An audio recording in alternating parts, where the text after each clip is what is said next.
कि आपके जो भगवान है गणेश भगवान, अगर मानो कि तुम्हारे भगवान पे उन हाथी का सिर क्यों लगाया गया था? अगर लगाना ही था तो इंसान का सिर क्यों नहीं लगाया, और इतनी बड़ी चीज उनके गले में कैसे फिट हो गई?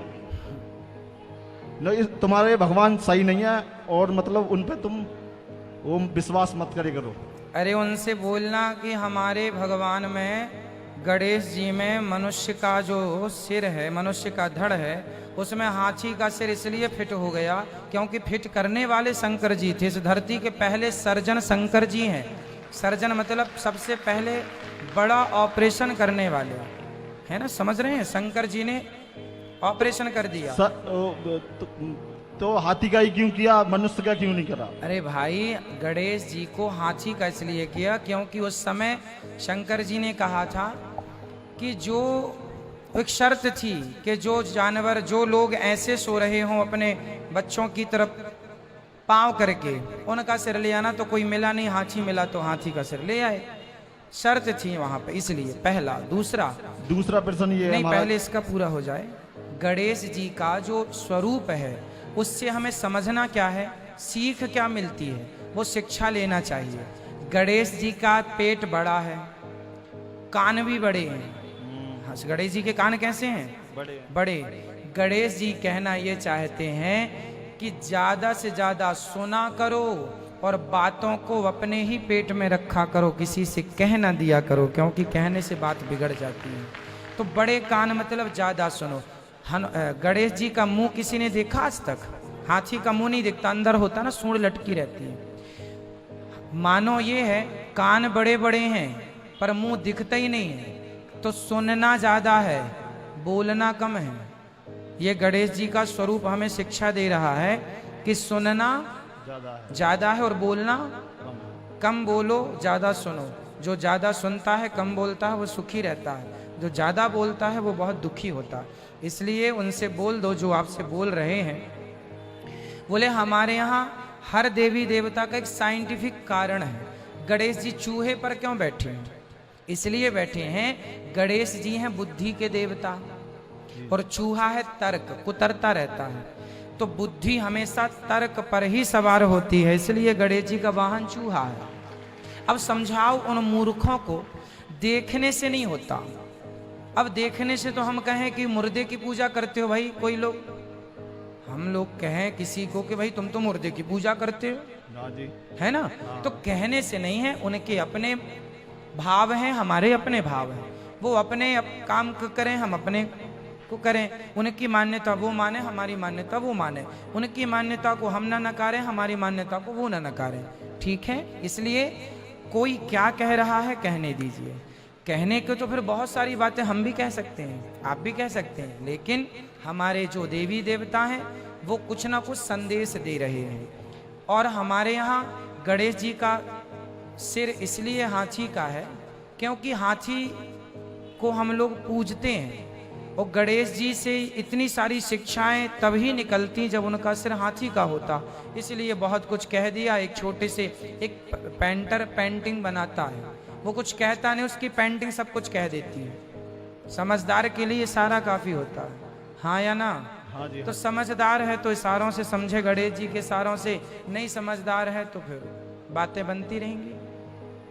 अच्छा, दूसरा प्रश्न ये है महाराज जी कि जो रामचंद्र जी भगवान के जो पिता थे दशरथ, वो वन में जब गए थे तो धोखे से श्रवण कुमार को बाण लग गया था। तो मतलब वो मतलब हमारे धर्म में बताते हैं कि मुर्गा मच्छी मांस नहीं खाना चाहिए। तो उन्होंने फिर वहाँ जब गए थे, वो क्या नाम है, तो हिरण को मारने के लिए क्यों गए थे? जब मतलब पहले से ही ये चीज नहीं है, बताई गई है कि नहीं खाना चाहिए, तो हाँ, हिरण को क्यों मारा था? राम जी ने भी मृग को मारा था, तो क्यों मारा? हाँ हाँ, है ना, ये सवाल है आपका। हाँ, क्यों मारा था? जब ऐसा है कि दशरथ जी थे राजा, हाँ जी, और राम भी बनने वाले थे राजा। तो आपने मेडिकल साइंस को जानते हैं कुछ? मेडिकल जो डॉक्टरी पढ़ते हैं ना भैया, वो लोग चूहे पर अपने एक्सपेरिमेंट करते हैं।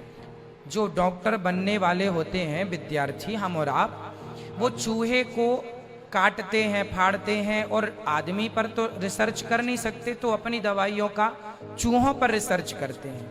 आपने सुना है ये बात? हाँ, हाँ, कि चूहों पर वो इंजेक्शन लगाते हैं, चूहे का टाँके वाके लगा के सीखते हैं, तो चूहे मर जाते हैं ना कई बार। डॉक्टर इलाज वो जब अपना एक्सपेरिमेंट करते हैं तो चूहे वो मर जाते हैं, उससे उनको पाप नहीं लगता। क्यों नहीं लगता? क्योंकि वो एक रिसर्च करते हैं। उसी प्रकार उस जमाने में राजा महाराजा लोग जंगल में शेर का और हिरन का शिकार इसलिए करते थे, हिरन बहुत तेज दौड़ता था, तो उस पर निशाना लगाते थे कि देखो आपका निशाना पक्का है कि नहीं। तो राजाओं के लिए छूट थी ये चीजें, शेर को वही मार सकता है जिसमें बल हो। तो शेर का शिकार करके आया है, ये राजा के लायक है। तो मतलब कल को से आप देश के राजा हैं तो आपको बलवान निडर होना चाहिए। अब राजा ही भाग जाए दुम दबा के, तो कम से कम शेर से लड़ तो सके, ऐसा तो राजा हो।